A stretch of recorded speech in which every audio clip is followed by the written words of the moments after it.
Por lo general, para hacer este programa, nos desplazamos a algún municipio de la provincia y damos un paseo por diferentes enclaves de la localidad, pero esta ocasión va a ser diferente. Nos vamos a centrar en un único edificio.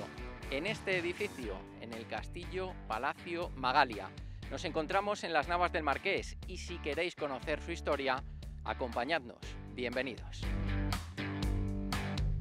Un lugar emblemático que comenzamos a descubrir gracias a Cristina Herranz, técnico de turismo de las Navas del Marqués. Estamos en las Navas del Marqués, es uno de los límites de la provincia de Ávila, medio camino entre Ávila y el Escorial, y nos encontramos en el Castillo Palacio de Magalia, que a mí me gusta siempre decir que es la joya de la corona, porque es nuestro monumento más emblemático y representativo. Fue declarado Monumento Histórico Artístico en 1931. Pero respecto a su origen... Bueno, se sabe mucho y mucho tiene que ver con leyendas y con la historia general de España. Su origen data del siglo XVI, aunque se construye sobre los restos de una fortaleza anterior, una fortaleza que ya es castillo-castillo, solo defensivo, del siglo XV. Porque aquí lo que tenemos es un castillo-palacio, medio castillo defensivo, medio palacio para el lujo y disfrute también de los nobles. Uno de esos monumentos que aparece en esta época, en el siglo XVI, que llamamos de transición. Hay mucha información sobre esto y la más veraz, o por la que tendemos actualmente, es que data del siglo XV. Y historiadores y arqueólogos, como algunos miembros de la institución Gran Duque de Alba, nos lo han datado en esa fecha y lo atribuyen al abuelo del primer marqués. El primer marqués fue quien construyó la parte del 16, pero sobre esos restos anteriores que ya hizo su abuelo en estas tierras. Nos referimos a nobles, a una familia en concreto. ¿Qué nombres debemos citar? Relacionado directamente con la historia del castillo tenemos a don Pedro de Ávila y Zúñiga, que fue 15º señor de Villafranca, tercer conde del Risco, y en el marco de la Guerra de las Comunidades consiguió el título de primer marqués de las Navas. De esa época es el principal patrimonio que se conserva en la localidad. Castillo, convento, convento de Santo Domingo, iglesia parroquial, que algo había en el siglo anterior, pero que él la dio la forma, el volumen actual. Bueno, es uno de los personajes más emblemáticos y más destacados para la localidad. Aunque hay otros tantos, su hijo, el segundo marqués de las Navas, que tuvo mucha relación con la historia de Felipe II, las marquesas. También tenemos que decir que durante las visitas al castillo hablamos, sin quererlo, porque nos lo ha dado solo la historia, de mujeres empoderadas, como son la primera y la segunda marquesa de las Navas, o ya en el siglo XIX, Ángela Pérez de Barradas, duquesa de Medinaceli, que tiene mucho que ver y mucho que aportar a la historia de la localidad. Una vez situados, nos fijamos en los primeros detalles. Podemos apreciar, si nos fijamos aquí en la fachada, balcones volados, adintelados, renacentistas. Esto ya nos está mostrando que estamos ante un palacio, no solo un castillo defensivo, porque tiene vanos abiertos, pero conserva elementos todavía de defensa que tan extendidos en nuestras tierras están. Conserva también otros elementos en la parte constructiva del siglo XV, como es la decoración tan extendida en la provincia de Ávila de la cornisa de bolas, el conocido como gótico isabelino. La torre que tenemos aquí está unida a la fachada principal del castillo a través de un maravilloso mirador gótico mudéjar, que si te fijas tiene allí un doble arco conopial con ese característico ladrillo. Y es una torre, y el mirador, la torre y el mirador son dos cosas curiosas, porque lo que permitían era unir las habitaciones de la esposa del primer marqués y de su madre, auxiliadas en caso de necesidad por la comunicación que las permitía ese balcón gótico mudéjar. Y no podemos olvidar esta piedra en la que se lee Magalia Quondam y la leyenda que lleva consigo. Si bien te he dicho al principio que esto perteneció a los Dávila, hay una inscripción que reza Magalia Quondam. La transcripción latina no tiene nada que ver con la leyenda, pero la leyenda es la que se ha extendido hasta nuestros días y la que da nombre a este monumento. Es una leyenda que nos hace viajar a esa época llena de mitología, de imaginación, porque nos cuenta que Magalia era la hermosa hija del señor del castillo. Nosotros cuando tenemos a los niños decimos que es nuestra princesa. Un día Magalia se enamoró. Lo curioso es de quién se enamoró Magalia. Y es que se enamoró de un centauro, mitad caballo, mitad hombre. Ese centauro venía todas las noches a visitarla a través de uno de los pasadizos del castillo, hasta que un día su padre les descubrió y, por supuesto, escandalizado, se opuso al amor de su hija con este centauro. La prohibió volverle a ver. ¿Y qué hizo esta joven enamorada como estaba? Pues lo tenía muy fácil. A lomos del centauro, Magalia se fugó. La leyenda nos cuenta que el padre se quedó muy afligido y se pasó el resto de las noches de su vida vagando por este castillo, gritando lo que según la leyenda significa esa inscripción: Magalia quondam, Magalia, ¿dónde estás? Esta historia acaba contándonos que aún hoy, en las noches de viento, si nos acercamos hasta los pies del castillo, todavía podemos escuchar esos lamentos del marqués, diciendo: Magalia quondam, Magalia, ¿dónde estás? La lluvia nos acecha, por lo que pasamos al interior. Ya hemos accedido al interior del Castillo Palacio Magalia. Hemos hablado de pasadizos, esto no es como tal, pero, Cristina, no podíamos por menos de aprovechar esta estrechez para hablar de una sala primordial y principal. Nos hemos quedado hasta con los abrigos porque los castillos tampoco llevan a quedarse en jersecito. ¿Qué nos cuentas? ¿Dónde estamos en esta primera estancia? Bueno, pues esta estancia es muy especial. Realmente el uso que tuvo al principio, cuando esto era el castillo de los Dávila, fue como mazmorra. A medida que fue pasando el tiempo fueron cambiando los usos, pero sobre todo lo que nos interesa es la magnífica bóveda plana que tenemos aquí dentro. Una auténtica rareza arquitectónica, de la cual hay muy pocas existencias en todo el mundo y menos tan antiguas y de piedra como esta que tenemos aquí. Una rareza que, si no me equivoco, une de alguna forma las Navas del Marqués Ávila con un lugar emblemático de España que tiene también muchísima historia y misterio, que es el Escorial. Eso es, tenemos la suerte de tener aquí en la zona 3 bóvedas planas, las 2 de la torre en la que estamos y una tercera que se encuentra a los pies de la basílica del monasterio del Escorial. Eran tan raras para la época, fíjate, que Felipe II se negó a que Juan de Herrera las construyese allí en el monasterio del Escorial. Creó en el centro una columna falsa para poderla sostener, para hacer como que sujetaba todo el peso de la bóveda y que el rey se lo permitiese. Allí, en las visitas al monasterio, cuentan que cuando el rey pasaba inaugurando las salas, Juan de Herrera dio una patada a la columna, esta se derrumbó y así pudieron ver que esa bóveda era estable. Esto nos viene a nosotros muy bien para poner en valor esta rareza arquitectónica, que todos comprendamos lo raras que eran para el momento. Y más si tenemos en cuenta que las que tenemos en esta torre se hicieron 2 décadas antes que la del monasterio del Escorial. Es decir, tiene muchísimo más valor y es una joya. Si decíamos que es el castillo en sí una joya de la corona, esta sala mucho más. Mucho más, sí, sí, sí. Hay quien piensa que estas de aquí incluso pudieron influir en la construcción de la del monasterio. Hay algunas teorías que dicen esto porque el segundo marqués de las Navas, don Pedro Dávila y Córdoba, era alférez mayor en la época de Felipe II. Ese cargo le hacía supervisar y aconsejar las construcciones de la época. La bóveda plana del monasterio se puso después de una modificación de los planos iniciales y bueno, este hecho, este cargo y esta cercanía geográfica y en el tiempo hacen pensar en esa influencia de esta bóveda apulense con la del monasterio. Pues de esta maravilla, si te parece, pasamos al patio. Que también es una maravilla. Vamos para allá.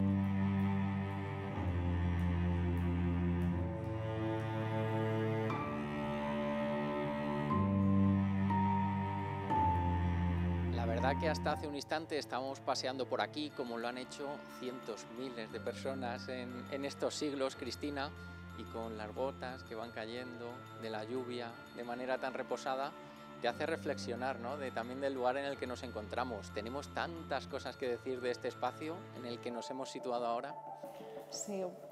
A ver, por empezar por algún sitio, si antes decíamos que esto es un bien de interés cultural, también debemos decir que es uno de los pocos castillos rocosos que se conservan hoy día en pie. ¿Qué significa eso? Es que utiliza la roca natural para construir parte de sus muros.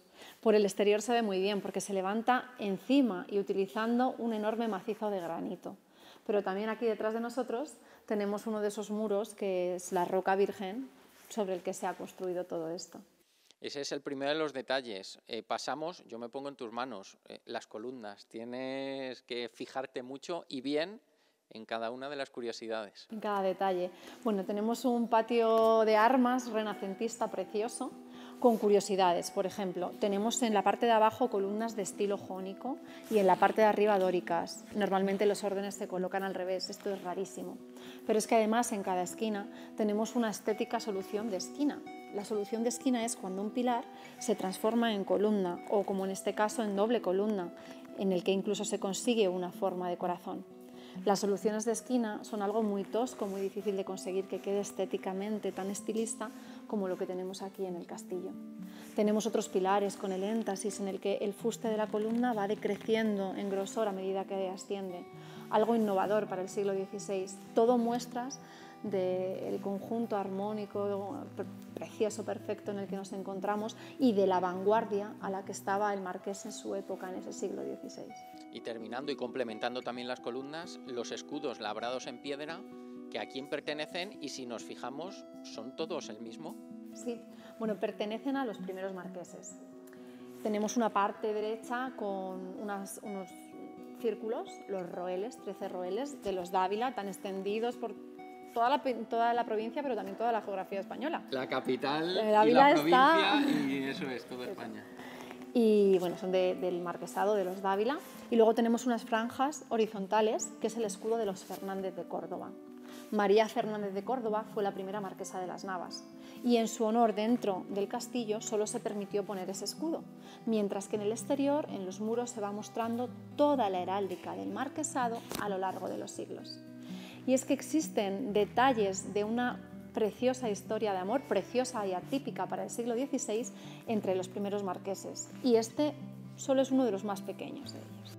Pues esas curiosidades y anécdotas también está bien conocerlo. Y si antes hacíamos referencia a la relación por los edificios y por lo que había en ellos de este castillo-palacio de Magalia en las Navas del Marqués y Madrid con el Escorial, también lo unimos en la cultura con los cuadros que están colocados por aquí, las réplicas por supuesto que hacen referencia a unas obras de arte determinadas. Bueno, pues por el patio lo que tenemos son litografías de cuadros del Prado, pero además en las salas interiores tenemos varios cuadros con escenas de costumbres que el Museo del Prado ha cedido en depósito al castillo, es decir, llevan aquí décadas y aquí seguirán. Hay uno, por ejemplo, que llama mucho la atención a mayores, pero sobre todo a pequeños, es un cuadro de Amiconi, en el que se representa una escena de invierno que curiosamente el leñador mueve la punta del zapato igual que los ojos de la Gioconda. Parece que tiene como magia para los Eso es, que vas fijándote según te vas moviendo y no podemos hacer por menos referencia en este patio, hablando de cultura, de la música tan ligado a este espacio. Bueno, tenemos que decirlo primero que el castillo lo gestiona dentro del Ministerio de Cultura el INAEM, el Instituto de las Artes Escénicas y de la Música. Y bueno, hablando de esto, nos lleva también a hablar del Festival Internacional de Música de las Navas del Marqués, que trae a grandes intérpretes de música renacentista y barroca a nivel internacional en dos sedes principales, que son el convento de Santo Domingo y de San Pablo y este patio renacentista. Yo no era una conocedora de esa música, pero los primeros conciertos, la piel de gallina. Es increíble escuchar un concierto de este tipo en un patio renacentista como este, que además en altura se va cerrando y permite una acústica a capela tan maravillosa. Y son conciertos que se hacen junio, julio y agosto con precios regalados porque lo financia el ayuntamiento. Y hay una página de música que es Festival Música Las Navas, que invito a todo el que pueda a visitarlo y a coger entradas con antelación. Muy recomendable, Cristina. Yo he tenido la oportunidad, además, arriba de estar grabando y el sonido es maravilloso. Así que, por lo tanto, te tengo que interrumpir y contar una cosita. Dime. Porque este año, es que esto es primicia, en 2024 vamos a celebrar el 400 aniversario de la obra del primer marqués de las Navas de Lope de Vega. Lope de Vega fue secretario del tercer marqués de las Navas y aquí, entre estos muros centenarios, escribió esa obra el Marqués de las Navas. Hace 2 años la estrenamos por primera vez en el patio y el verano que viene se volverá a representar, probablemente a principios de julio.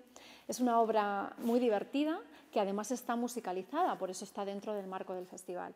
Y cuenta leyendas y bueno, más curiosidades, que hay que verla, ¿no? Hay que vivirla.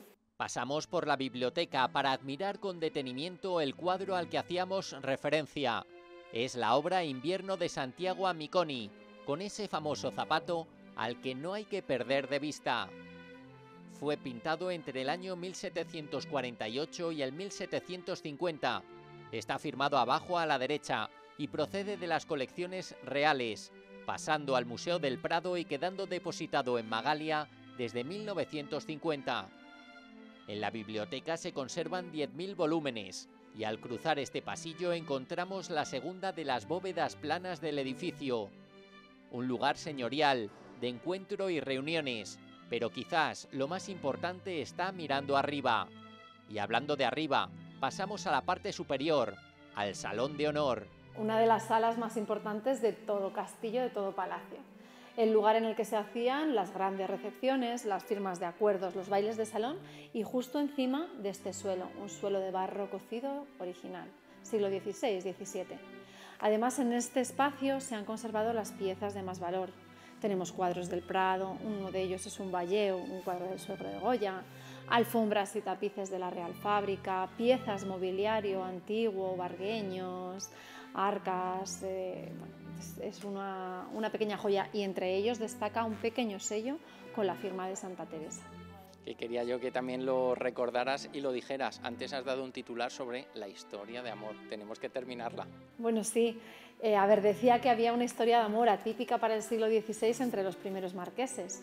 Hay varias huellas de esto en el patrimonio, en el legado que nos han dejado desde ese siglo hasta nuestros días. Y una de ellas, por no decir la más importante, es una lauda enorme de 2 metros que se encuentra en el MAN, en el Museo Arqueológico Nacional de Madrid. Se trata de una lauda que estaba encima de la tumba de los primeros marqueses, una tumba que se encontraba debajo del altar del convento de Santo Domingo. Y es tan destacado porque los marqueses aparecen dados de la mano, siguiendo el concepto aristotélico del amor más allá de la muerte, por el que la pareja es importante por las virtudes que como pareja ofrecen a la sociedad. Y es que justo la inscripción nos habla de esto, de esas virtudes y más detalles, ¿no? Nos dice que bajo la lauda yace María de Córdoba, piadosa amante de los pobres, que falleció de un cáncer de mama, creo que a los 56 años de edad, algo así. Fijaos, qué interesante. Ya no solo la imagen, que no es habitual que aparezcan dados de la mano, sino que también nos está destinando la lauda entera a la mujer. A ella. Y además él es el que ostenta el título de marqués. Simplemente se refiere a él al final diciendo que junto a ella yacen su esposo Pedro y su hijo Juan.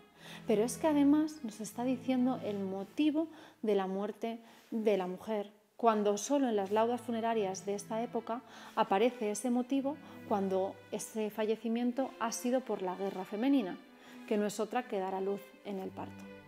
Bueno, son muchas cosas que hemos aprendido de la última visita de Manuel López de Corsellas y Laura María Palacios, que han escrito un libro sobre ello y que nos han aportado muchísima documentación. Es más, la lauda estamos trabajando para poder hacer una réplica y que esté en el convento y que todos podamos ver esa joya de nuestro patrimonio. Ese es el Cristo, el crucifijo del siglo XVI que preside este lugar. Por supuesto, estamos en la capilla, la última parada que hacemos, y ya nos llama la atención que es circular, Cristina. Sí, bueno, esto hizo necesario un permiso especial del Papa para poderla consagrar, porque hasta el Concilio Vaticano II el sacerdote tenía que celebrar la Eucaristía siempre en latín y siempre de espaldas, con el altar en el centro. Era imposible, siempre había alguien de frente y por eso el permiso especial para poderlo consagrar. ¿Qué más decimos de este lugar? Porque si hacíamos referencia hace unos minutos a que todo está construido sobre algo que ya existía, esto mucho más. Sí, justo, nos encontramos ahora en la parte más antigua exterior del castillo. Es decir, estamos dentro de esa torre almenada, de esa torre del siglo XV que mandó construir el abuelo del primer marqués. Sin embargo, cuando aquí estaba la sección femenina, necesitaban un lugar para celebrar sus misas y se reformó el interior con esta estructura que imita el estilo gótico mudéjar para poderlas dar aquí. Se pintó además en el año ya 56 con esta pintura de estilo cubista, que es una obra de Francisco Farreras. Y si algo llama la atención en los castillos, en los palacios, en las fortalezas son los muros, y aquí también es muy ancho. Fíjate, hemos atravesado una escalera bastante grande, son 4,5 metros de muro. Ese es el grosor que tiene esta torre del homenaje. Las otras que decíamos que eran menos defensivas tienen solo 1 metro menos, otros 3,5 metros. A todos los que nos están viendo y quieren venir hasta aquí, ¿qué les decimos? Pues nada, que se animen, que estamos todos los fines de semana, que es una visita súper interesante con más leyendas de las que hemos hablado aquí, con mucha historia y bueno, las hacemos eso durante todo el año, en verano con más horarios y ahora todos los fines de semana. Pues Cristina, gracias por tu sapiencia, por explicarlo también y por ese trabajo diario aquí en este lugar tan emblemático de las Navas del Marqués. Gracias a vosotros por acompañarnos a esta joya de la corona. Que sirva este paseo por el Castillo-Palacio de Magalia de las Navas del Marqués como invitación para acudir a él, para vivir y sentir nuestra provincia.